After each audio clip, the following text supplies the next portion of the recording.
श्री सच्चिदानंद सद्गुरु साईनाथ महाराज की जय। श्री सच्चिदानंद सद्गुरु माणिक्य प्रभु महाराज की जय। श्री सच्चिदानंद सद्गुरु भरद्वाज महाराज की जय।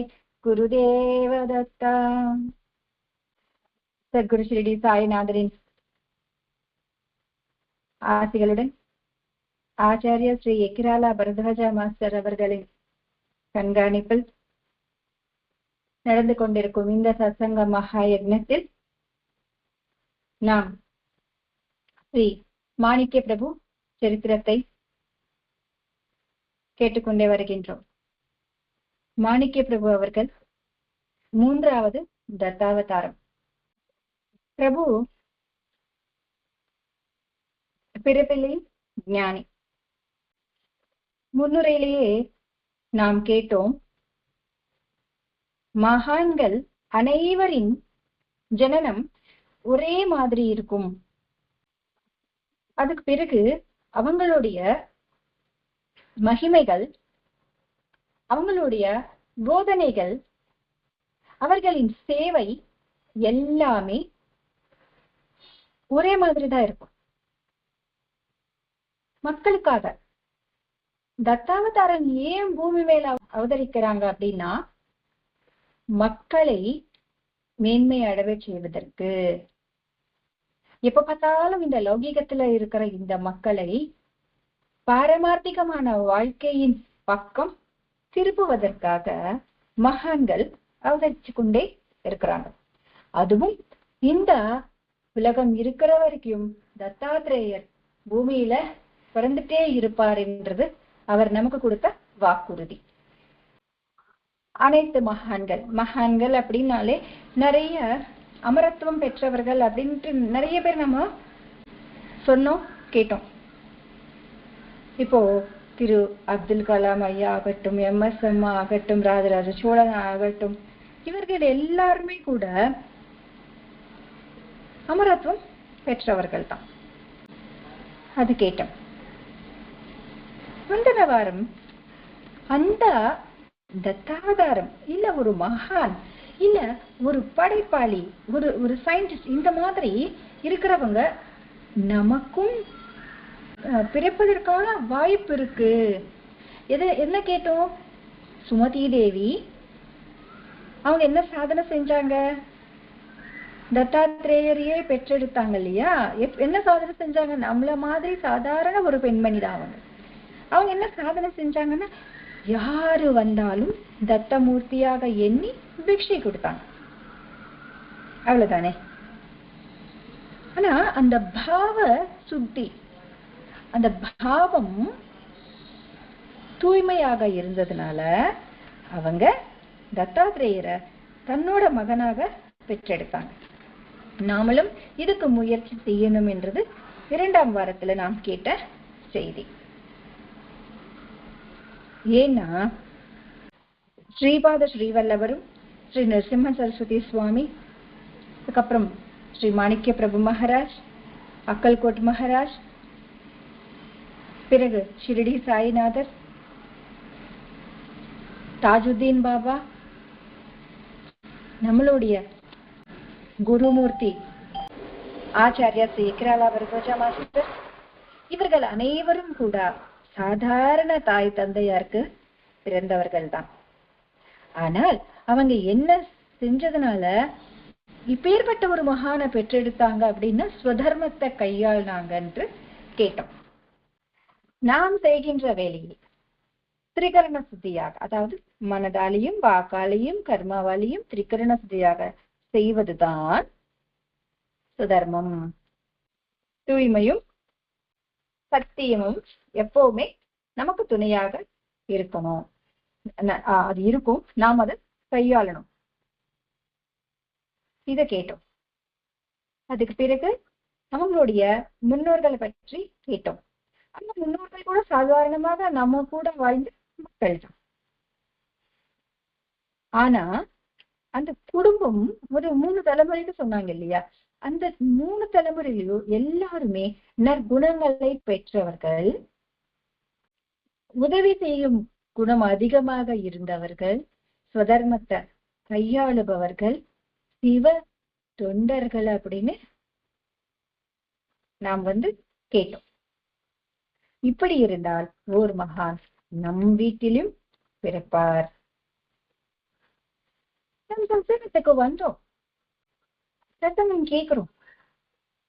நம்மள நாம் மாத்திக்கிறதோ அல்லது இன்னும் மேன்மை அடைய செய்வதோ இல்லாமல் இருந்தால் இது பயனற்றது.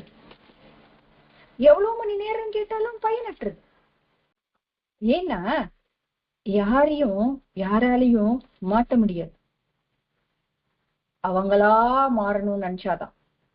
இதுதான் ஒரு பழமொழியாக சொல்லுவாங்க, திருடனா மாறி திருந்தாவிட்டாலும் வழி கிடைக்காது, அவனா மாறணும் நினைக்கணும். அந்த மாதிரி இப்ப நம்ம சத்சங்கத்துக்கு வரோம். நாம் எந்த விஷயத்தை கத்துக்கணும், எதுக்காக முயற்சி செய்யணும்.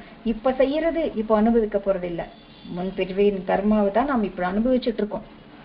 அது பாவமோ புண்ணியமோ ரெண்டுமும் சேர்த்து ஈக்குவலா சேரும். அது எது அதிகமா செஞ்சா அது, எது அதிகமா செஞ்சா இது. சரி, ஓகே. நம் பூர்வ புண்ணியம் கொஞ்சம் இருக்கு, நல்லாவே இருக்குன்னு நான் சொல்லுவேன். எதுக்காகனா சத்குருவின் தரிசனம் கிடைச்சது. சாட்சாத் தத்தஸ்வரூபியான சாய்நாதர் கிடைச்சார். அவருடைய போதனைகளை நமக்கு சொல்லிக் கொடுக்கறதுக்கு நமக்கு குருமார்களாக மாஸ்டர் கிடைச்சார். வாழைப்பழத்தை உரிச்சு வாயில வைக்கிற அளவுக்கு அவரு கொடுத்துட்டு இருக்கார். இதுல அவன் புண்ணியம். ஆனா அவங்க சொல்றது நம்ம கேக்குறோமா? கேட்டது மனசுல நிக்க வச்சுக்கிறோமா? நிக்க வச்ச விஷயத்தை கடைபிடிக்கிறோமா? அதுலதான் நாம் பெறுகின்ற பலன் இருக்கு, புண்ணியம் இருக்கு. இங்க வந்தோம். இந்த சரித்திரத்து மூலமாக கடந்த இந்த 4 வாரமாக மனசுக்குள்ள சாதாரண மக்களுக்கு மகான்கள் பிறக்கிறாங்க. நாம பெற்றெடுத்த பிள்ளைகள் ஒரு நல்லா படிச்சு ஒரு நல்ல வேலையில உட்கார்ந்தாலே நம்ம பெருமையா ஃபீல் பண்றோம். அது முடியலன்னா அதுக்கு கஷ்டப்படுறோமே. இப்பேற்பட்ட குழந்தைகளை பெற்றெடுக்கிறதுக்கு அவங்களுக்கு எவ்வளோ நற்குணங்கள், நல்ல பண்பாடு இருந்திருக்கணும்ன்ற ஒரே சிந்தனை தான். அட்லீஸ்ட் இத கேட்டோம், இந்த பிறவிலாச்சும் ஒரு தவிப்பு வந்தா அடுத்த பிறவில இந்த தவிப்பு இன்னும் கொஞ்சம் கூட இருக்கும், அதுக்கப்புறம் இன்னும் கொஞ்சம் கூட இருக்கும். ஒரு மகானை கூட நாம் பெற்றெடுக்கலாம் என்ற நம்பிக்கை கொடுக்கிறது மாணிக்க பிரபு சரித்திரம். கேட்க கேட்க இப்படி ஒரு சாதாரண விஷயமா, ஒரு மகான் பிறக்கிறது சாதாரண விஷயமா அப்படின்னு தோணுனா சாதாரண விஷயம்தான். ஜஸ்ட் செய்யற வேலை திரிகரண சுத்தியாக மனதாலையும் வாக்காலையும் செயலாலையும் தூய்மையாக செய்யறது. குருமார்கள் என்ன சொல்றாங்களோ அத கண்டிப்பாக கேட்டு அது தக்க வச்சுக்கிட்டு அது மன்னம் செஞ்சு பிறகு நம் வாழ்க்கையில இம்ப்ளிமெண்ட் பண்ணுவோம், ஆச்சரணைக்கு கொண்டு வரணும், கடைபிடிக்கணும். அப்போ நம் வம்சத்திலையும் ஒரு மகான் பிறப்பார். இங்க இன்னைக்கு சுவாமியின் பிறப்பு, அவங்க தாய் பத்தி தெரிஞ்சுக்கிட்டோம். அவங்க தாயார் நைவேத்தியம் கொடுத்தா ஹனுமான் சாப்பிடுவாராம். அவங்க வம்சத்துக்கு அவங்க குலதெய்வம் சிவன். அவங்க நைவேத்தியம் தினமும் கொடுக்கறது ஹனுமான். அந்த பேதம் இல்லை, எல்லா கடவுளும் ஒண்ணுதான். பிடிச்ச ரூபத்தை பிடிச்ச மாதிரி தியானம் பண்றது. அவங்க ஹனுமானுக்கு நைவேத்தியம் வைப்பாங்க, ஆஞ்சநேயர் சாப்பிட்டதுக்கு பிறகுதான் இவங்க வீட்டுல எல்லாருக்கும் சாப்பிடுற பழக்கமா. தினம் பிரசாதம் சாப்பிடுறாங்க. சரி, அவங்க ரொம்ப தைரியமானவங்க. பசங்களுக்கு வளர்ப்பிலேயே நல்ல விஷயங்களை சொல்லி கொடுத்து வளர்த்தவங்க. இதெல்லாம் கேட்டோம். இந்த வாரம் அவரின் அப்பாவை பத்தி கேட்க போறோம். அவங்க அப்பா பெயர் என்ன? மனோகர் நாயக். அவருடைய மனைவி, அதாவது மாணிக்க பிரபுவின் தாயார் பேர் பாயாதேவி. பையாதேவி என்ற இவங்க ஒரு நல்ல குடும்பத்துல இருந்து வந்தாங்களாம். நற்குணம் பெற்றவங்க, தைரியசாலி. இந்த அம்மாவுக்கு ஹனுமான் ஆஞ்சநேயருக்கு நைவேத்தியம் கொடுத்தா ஆஞ்சநேயர் எடுத்துக்கிறாரு இல்லையா, அந்த ஒரு திவ்யானுபவம் அது கிடைச்சதுக்கு பிறகு அவங்களுக்கு வந்து எல்லாமே பாரமார்த்திக பார்க்க ஆரம்பிச்சாங்க. லௌகீகம் எங்கேயுமே இல்லையா, எல்லாமே பாரமார்த்திகம். எல்லாம் பாரமார்த்திகம் அப்படின்னா பாரமார்த்திகம் இதுன்னா என்ன? சத்தியம், தர்மம். பாபா சொன்னது ஸ்ரத்தா, சபூரி, பொறுமை, நம்பிக்கை. இதுதான் அவங்களுக்கு அதிகமாயிடுச்சான். இவங்களுக்கு 1830 முதல் புத்திரன் பிறந்தார். அவருக்கு இந்த அம்மையார் வந்து ஹனுமான வந்து உபாசனை அப்படின்னா ஹனுமான வந்து நல்ல பூஜை பண்ணதுனால அந்த குழந்தை ஹனுமானின் அனுகிரகம் ஆஞ்சநேயர் பிரசாதமாக எண்ணி அவருக்கு ஹனுமந்த் தாதா என்று பெயர் வச்சுக்கிட்டு அந்த பேர்ல தான் கூப்பிட்டுட்டு இருந்தாங்களாம். ஹனுமந்தன் பேர் வச்சுட்டு ஹனுமந்த் தாதா அப்படின்னு கூப்பிட்டுட்டே இருந்தாங்களாம். இவரு உபநயனம் பண்ற வரைக்கும் ஒரு வார்த்தை கூட பேசலையா. உபநயனத்துக்கு பிறகுதான் பேச ஆரம்பிச்சாராம். பாருங்க, நிருசிம்ம சரஸ்வதி சுவாமி அவரும் பேசவே மாட்டார். தாய் தந்தருக்கு ஐயோ குழந்தைக்கு பேச்சு வரலையேன்னு தவிப்பு. அப்புறம் உபநயனம் பண்ணா பேசுவேன், அதுவும் தாய்கிட்டதான் முதல்ல பேசுவேன்னு அவர் சொல்றது நமக்கு இங்க ஞாபகம் வருது. எப்பவுமே அவர் மௌனமாகவே இருப்பாராம். அது இல்லாம தனிமையில தான் இருப்பாராம் ஹனுமந்த் தாதா, அதாவது அவருடைய முதல் குழந்தை. பிறகு இந்த மனோகர் நாய்க்கு அவரின் குடும்பத்திற்கு நல்ல அனுஷ்டானம் பண்றதுக்கான பலனை வந்து கிடைக்கிற நேரம் கிடைச்சது. அந்த பலன் கிடைக்கக்கூடிய நேரம், நல்ல அனுஷ்டானமும் பண்ணாங்க. அதுக்கான நேரம் அந்த அம்மாவுடைய நற்குணங்களால ஆரம்பத்திலிருந்தே தொடங்கியது. அந்த தொடக்கத்துக்கான முழுமையான பலன் கிடைக்கக்கூடிய நேரம் வந்து நெருங்கியது. அவங்க என்ன பண்ணாங்க? பாரமார்த்திகமான செல்வத்தை வந்து பெருக்க செய்தாங்க. அதாவது நற்குணங்கள், பொறுமை, நம்பிக்கை. இதுதான் எதை பார்த்தாலும் அதுல பகவத் சிந்தனை, அதுதான் அவங்க செஞ்சது. அவங்களுடைய உள்ளம் மிக தூய்மையாக இருந்ததாம். இந்த மனோகர் நாயக் வந்து எப்பவுமே தர்மம் கடைபிடிப்பாராம். அந்த தர்மத்தினால் உலகத்துக்கே நன்மை தரக்கூடிய மகன் வந்து இவங்களுக்கு பிறக்க போகிறார் அப்படின்னு எழுதுறாங்க. 1817 இவரு பிறப்பதற்கு முன்பு மனோகர நாய்க்கு வந்து ஆக்சுவலா ஸ்ரீராமரை கண்டா அவ்வளோ பிடிக்குமா. வருஷா வருஷம் ஸ்ரீராம நவமி கொண்டாடுவாங்களாம். இந்த ஊர்வலம் மாதிரி செஞ்சு ஸ்ரீராம நவமியை கொண்டாடுவாங்க. அந்த பழக்கமும் இவங்களுக்கு உண்டா. அந்த இவங்களுடைய நல்ல பக்தி, நற்குணங்கள், சேவை மனப்பான்மை, இது எல்லாத்துக்கும் உறுதுணையாக ஈஸ்வர அனுகிரகமும் கிடைச்சதுன்னு எழுதியிருக்கிறாங்க. நீங்க பாருங்க, எல்லாத்துக்கும் அவங்களுடைய நற்குணங்கள், தர்மம், சத்தியம், சேவை, இதை கடைபிடிச்சதே ஒரு பெரும் பாக்கியம்.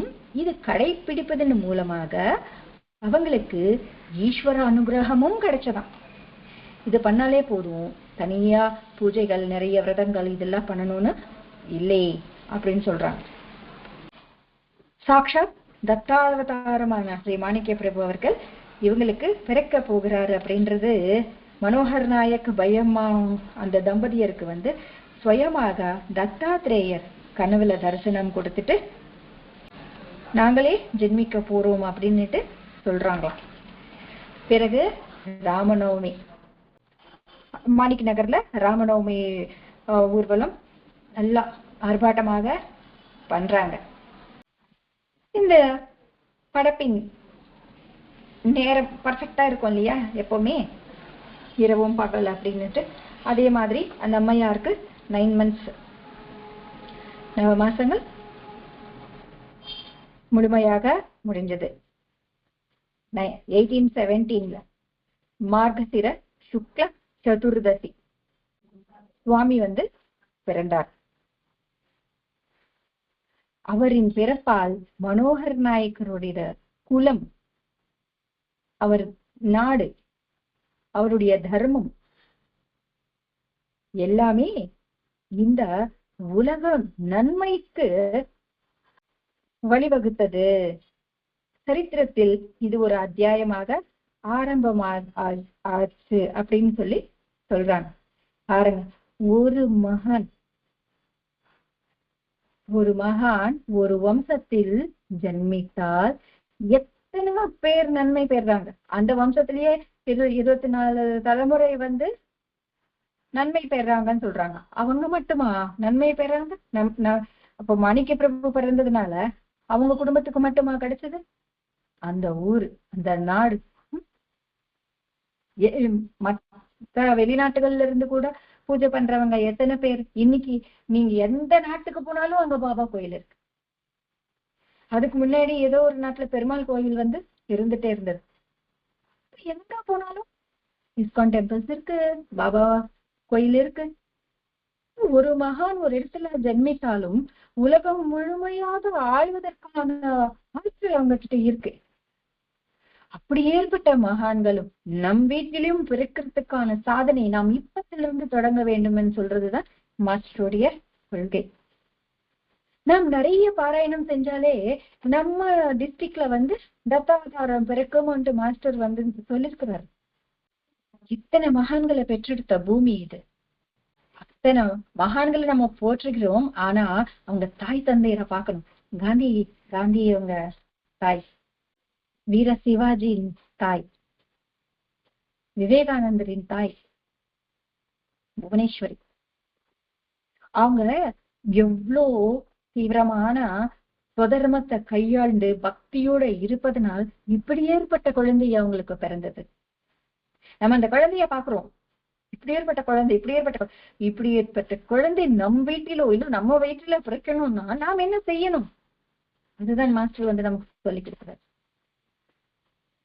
சுதர்மத்தை கையாள், அஹிம்சை. நாம எல்லாரும் என்ன நினைச்சுக்கிறோம் தெரியுமா? கத்தியால குத்துறதோ வார்த்தையால கொள்றோம், இது எல்லாமே அஹிம்சை நடக்கும். இயற்கையை நாசமாக்குறதுக்கும் ஹிம்சை தான், அதுவும் ஹிம்சை தான் சொல்லுவாங்க. எதுக்காக? அந்த இயற்கை தானே நம்ம கூட வாழுது.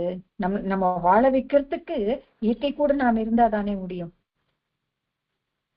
அந்த இயற்கையில எல்லாமே, ஒரு மரம் பாருங்க, இல்ல பசுக்களை பாருங்க, எல்லாமே மனிதர்களுக்காக தியாகம் தானே செய்யுது. இவங்க அந்த சுதர்மத்தை அழகாக கையாளுவதனால மகான் பிறந்தார். இரண்டாவது குழந்தை பயம்மாவின் வயிற்றில் பிறப்பது எல்லாருமே அவங்களையே ஒரு தெய்வமாக என்ன ஆரம்பிச்சாங்களாம். அவர் பிறந்த உடனே ஜாதகம் பார்த்தாங்களாம். ஜாதகம் பார்த்தா இவருடைய ஜாதகத்தை பார்த்தாலே இவருடைய பெரிய மகான் என்பது கண்டிப்பாக தெரியுதுன்னு சொல்லிட்டு சொன்னாங்களாம். பச்சம்மா, அதாவது இவங்களுடைய பாட்டி, பேரனை பார்த்த உடனே அவங்களுக்கு அவ்வளோ ஒரு சந்தோஷம். அதனால அந்த பேரனை ரத்னா என்று கூப்பிட்டாங்களாம். ரத்தினம் பிறந்ததுன்னு சொல்லிட்டு ரத்னா என்று அவங்க வீட்டுல எல்லாருமே செல்லமா கூப்பிடுவாங்க. அவருக்கு வச்ச பேரு மாணிக். அந்த பேர் தான் அவங்களுக்கு வச்சாங்க. சில ஃப்ரெண்ட்ஸ் இல்ல உறவினர்கள் இவங்க எல்லாருமே எப்படி கூப்பிடுவாங்களா, லாடன் ஷா, மதன் ஷா அப்படின்னு சொல்லிட்டு கூப்பிட்டுட்டே இருக்கிறது பழக்கமா. அந்த குழந்தைய பார்த்தாலே பிரம்ம தேஜஸோடு அவ்வளோ ஆனந்தமா இருக்குமா. பிரம்ம தேஜஸ் அப்படின்னு என்ன? திருப்தி நிறைஞ்ச மனம். பிரம்மங்களே 4 திக்குகள். 4 திக்குகள் இருந்தும் ஆனந்தத்தை பெறவங்க, 4 திக்குகளையும் கையாளுபவங்க. அதுதான் பிரம்ம தேஜஸ். அது அவங்களுக்கு கிடைச்சு. அவரை பார்த்த உடனே எல்லாருக்குமே தெரியுமா, அப்படி இருக்கா அவருடைய முகம். எல்லாருமே நினைச்சாங்களா இவருடைய பிறப்பு இவங்க கொடுத்து வச்சிருக்கிற வரம், இந்த வம்சத்திற்கான வரம் அப்படின்னு சொல்லிட்டு நினைச்சாங்களாம். அவருடைய பிறப்பு நேரத்துல எல்லா திக்குகளும் ஒளிமயமாக இருந்ததா. இவரு பிறந்த நேரம் பார்த்தான்னா நைட்ல பிறந்தாரு. அதுவும் ரோஹிணி நட்சத்திரத்துல பிறந்தாரு. ஆனா அவ்வளவு ஒளி தெரிஞ்சதா. ரோஹிணி நட்சத்திரம் யாருடைய நட்சத்திரம்? கிருஷ்ணருடைய நட்சத்திரம். அவர் எப்ப பிறந்தாரு? நள்ளிரவுலதான் பிறந்தார். அப்படி பிறந்த அவர் எல்லா கலைகளும் பெற்று எல்லாருக்குமே எப்படி இருந்தாரா? கல்பத்ர மூலை போல இருந்தாராம். கல்பம் என்றால் கோரிக்கை, துருவம் அப்படின்றால் மரம், கல்ப விருட்சம் அப்படின்னு சொல்லுவாங்க இல்லையா, கல்பத்தரு அப்படின்னு சொல்லுவாங்க. அந்த மாதிரி அப்படின்னா நான் கேட்டது கொடுப்பேன். கல்பவருஷத்தடியில எது கேட்டாலும் கிடைக்கும்னு சொல்றோம் இல்லையா, அந்த மாதிரி இவரு இருந்தாராம். பிரபுரேவ பிரபு சாட்சாத். அவங்க லாங்குவேஜ் சொன்னா பிரானபீர் தஸ்கிர் நானக் சோஹி மானிக் தன்ய பிரபு. ஆக்சுவலா பிரபுரேவ பிரபு சாட்சாத். இவர் தாங்க, இவருக்கு மிஞ்சியவங்க யாருமே கிடையாது, இவருக்கு நிகரா யாருமே கிடையாது அப்படின்னு சொல்லுவான் இல்லையா. அதனால பிரபுவுக்கு பிரபுதான், யாராலையும் ஒப்பிட்டு முடியல, யாரு கூட ஒப்பிட்டு பார்க்க முடியல. அவருக்கு அவர் தான். சிம்பிளா சொல்லணும்னா பரத்வாஜா இஸ் பரத்வாஜா. மாஸ்டர் சொல்லிருக்கிறாங்க, யாரு? சுதீந்திர பாபு அவர்கள் மாஸ்டர் சொல்லிருக்கிறாங்க, பரத்வாஜா இஸ் பரத்வாஜா அப்படின்னுட்டு. அப்படின்னு அவருக்கு அவர் தான், வேற ஆள் இல்ல அப்படின்றது அதுக்கான பொருள். அவங்க அம்மா அப்பாவுக்கும் மிகுந்த சந்தோஷம். நம்மளுடைய ரத்தமும் மாம்சமும் கொண்டுதான் இந்த குழந்தை நமக்கு பிறந்திருக்கிறாங்க அப்படின்னு சொல்லிட்டு. இவனுக்கு சின்ன வயசுல இருந்தே இவரை பார்த்த உடனே தெரியுமா, இவர் ஒரு பெரிய ஞானி, ஞானம் கொண்டவர். இவர் ஒரு கொப்ப மகானாக, பெரிய மகானாக மாறப்போகிறார் அப்படின்றது பார்த்தாலே தெரிஞ்சிடுமா எல்லாருக்குமே. அப்படி அவருடைய பிறப்பு நிகழ்ந்தது. மகான்கள்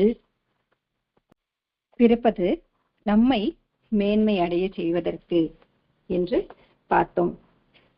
எவ்விதமாக வந்தாலும் தைரியமாக வாழணும் என்றது கேட்டோம். ஸ்வதர்மம் கையாளணும் கேட்டோம். அதுதான் இங்கேயும் நடந்திருக்கு இவங்களுக்கு எல்லாருக்குமே. அவருடைய பிறப்பு நேரத்துல பூமி மேல இருக்கிற எல்லாமே நிர்மலமாக, அதாவது தூய்மையாக, அமைதியாக இருந்ததாம். மங்களகரமான ஒரு இயற்கை உருவாச்சாம். நதிகள்ல இருக்கிற நீர் அப்படி அமைதியாக நிர்மலமாக இருந்ததாம். பார்க்கறதுக்கு இயற்கை முழுவதும் நிறைய பூக்கள், பறவைகள், நிறைய பிராணிகள், இந்த வண்டுக்களுடைய ஜூங்காரம் அப்படின்னு சொல்லிட்டு இந்த பூக்கள்ல இருந்து வந்த சுகந்தம், நறுமணம் எல்லா இடத்துலயும் பரவிடுச்சாம். அந்த நேரத்துல அவர் பிறந்ததுக்கு பிறகு அந்த நேரத்துல பிராமணர்களின் அக்னி கூட அவ்வளவு அழகாக எரிஞ்சதாம். அதுக்கப்புறம் மனோகர் நாய்க்கு 3வது ஒரு குழந்தை பிறக்கிறார். சர்வஜித் நாம வருடத்துல அந்த குழந்தைக்கு நிருசிம்ஹா அப்படின்னு சொல்லிட்டு பேர் வைக்கிறாங்க. பச்சம்மா அவங்க பாட்டி இறந்து போறாங்க. அதாவது மனோகர நாயக்கோடைய அம்மா. அதுக்கப்புறமா மனோகர் நாயக்கும் தவறார். அந்த அம்மா கல்யாணுக்கு வந்துருவாங்க. கல்யாண்ன்றது அவங்களுடைய ஊருன்னு கேட்டோம் இல்லையா, மாணிக்க பிரபு வசிச்ச ஊர். அவருடைய குழந்தை பருவம் முழுவதும் கல்யாண்லயே நிகழ்ந்தது. இவங்களுக்கு 3 மகன்கள், ஒரு மகள். அந்த மகளுக்கு சிமனாபாயி என்ற பேர். 4 குழந்தைங்களோட கணவர் இல்லாமலேயே அந்த அம்மா தன்னுடைய சகோதரின் ஹெல்ப்ல எல்லாரையும் வளர்க்குறாங்க. இதுக்கு பிறகு அடுத்த வாரம் பிரபுவின் படிப்பு, அவர் எப்படி இது படிச்சாரு, இந்த கல்யாண நகரத்துல அவர் எப்படி வளர்ந்தாருன்றதை நாம் கேட்டு தெரிஞ்சுக்கலாம். நாம் எப்படி பிறக்கிறோம் என்றது தேவையில்லை, எங்க போய் சேர்றோம் என்றதுதான் தேவை. தாமரை எங்க பிறக்கிறது? சேற்றுல, அப்படித்தானே பிறக்கிறது. ஆனா அந்த சேற்று அதுக்கான அடையாளம் கூட அந்த மலர்ல இருக்காது. சேரின் அடையாளம் கூட அந்த மலர்ல இருக்காது. அது சேரக்கூடிய இடம் பகவானின் தண்ணீர். பகவானுக்கே மெத்தையாக மாறிடுச்சு. நாமளும் பிரிந்துட்டோம். நம்ம பிறப்ப மாத்த முடியாது. ஆனா இது கூட அர்த்தம் தேட முடியும். கண்டிப்பாக ஒவ்வொரு மனிதனையும் ஒவ்வொரு காரணத்தினால பகவான் பிறக்க செய்கிறார். அந்த காரணத்தை நாம் கண்டுபிடிக்கணும். நாம் எதுக்காக வந்தோமோ அந்த வேலையை நன்றாக செய்தாலே போதும். நாமும் கரெக்டா சேர வேண்டிய இடத்துக்கு சேர்வோம். சுதர்மத்தை கையாள்வோம். ஒரு விவாகம் அப்படின்னு சொல்லுவாங்க, கல்யாணம், திருமணம். கல்யாணம் அப்படின்னா என்னால உலகத்துக்கு நன்மை செய்யக்கூடியதுன்றது பொருள். கல்யாணம் திருமணம் பண்றாங்க அப்படின்னா இதுக்காக நல்ல வாரிசுகளை சமுதாயத்துக்கு கொடுப்பதற்காக. அதை தெரிஞ்சுக்கணும். ஒரு வீட்டுல ஒரு பெண் பிறந்தால் உடனே ஐயோ நமக்கு பெண் குழந்தை பிறந்துச்சா அப்படின்ற எண்ணம் நிறைய பேருக்கு இருந்தது. ஆக்சுவலா அது அந்த காலத்துல இல்லைன்னு தான் நான் சொல்லுவேன். அவங்க படைப்பாளிகளாக மாத்தினாங்க. ஒரு பெண் அப்படின்னா சாதாரணமாக ஒரு ஹோம் மேக்கர், இல்ல ஒரு வேலைக்கு போறாங்க, வீடியும் பாத்துக்கிறாங்க, அப்படி கிடையாது. ஒரு வம்சத்தின் தலையெழுத்து பெண். அந்த வம்சத்தின் தலை எழுத்து இந்த பெண் கையில இருக்கு. சோ அந்த பெண் குழந்தை நாம எப்படி வளர்க்கணும், அந்த பெண் குழந்தை இன்னொரு வீட்டுக்கு போகும்போது அது எந்த மனப்பான்மையில அனுப்பணும், இது எல்லாமே தான் நாம தெரிஞ்சுக்கணும். அது தெரிஞ்சுக்கும் பொழுது நம்மளுடைய வாழ்க்கைக்கு ஒரு அர்த்தம் தெரியும். அதுதான் மகான்களின் சரித்திரத்தை வாசிச்சு மாஸ்டர் நமக்கு சொல்லிக் கொடுத்த விஷயங்கள். யாருமே ஏதோ சாதாரண மக்கள் கிடையாது. பிறப்பு சாதாரணமாக இருந்தாலும் நம்மளுடைய இலக்கு உன்னதமாக இருந்தால் போதும். உலகம் நம்மை மறக்காது. அதுக்கு செய்ய வேண்டியது சத்தியமும் ஸ்வதர்மத்தை கையாள்வதும் தர்மத்தை கடைபிடிப்பதும் பொறுமை நம்பிக்கையோடு பகவானிடம் சரணாகதி பெறுவதும் தான். இதனைத்தும் நமக்கும் தர சொல்லி தத்தசாயி மாஸ்டரிடம் பிரார்த்தனை செய்து கொண்டு श्री सच्चिदानंद सद्गुरु साईनाथ महाराज की जय। श्री सच्चिदानंद सद्गुरु माणिक्य प्रभु महाराज की जय। श्री सच्चिदानंद सद्गुरु भरद्वाज महाराज की जय। गुरुदेव दत्ता।